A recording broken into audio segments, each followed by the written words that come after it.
लाडक्या बहिणींसाठी अत्यंत महत्त्वाची अपडेट समोर आली। तुम्ही ज्या हप्त्याच्या आतुरतेने वाट बघत होते बहिणींनो, तुम्ही सर्वजण वाट बघत होते ना 1500 रुपयाची, तर हप्ता सुरू झाला। हो,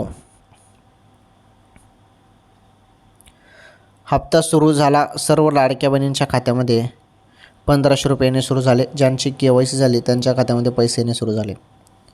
हे बघा, भरपूर बहिणींची KYC झालेली आहे, परंतु अनेक बहिणी अशा आहेत ज्यांची KYC अजूनपर्यंत झालेली नाही। तर मग तुमची KYC झालेली आहे का ते मला कमेंट करून सांगा। झालेले असेल तर हो म्हणा, नाही झालेले असेल तर नाही म्हणा। आणि KYC केल्यानंतरच तुम्हाला हे पैसे आता मिळणार आहेत। आणि वेळ पण झालेली आहे, आता कोणत्या क्षणी हप्ता तुमच्या खात्यामध्ये पडेल बहिणींनो, थोडी वाट बघा। सर्व बहिणींना पैसे मिळणार आहेत। ओके।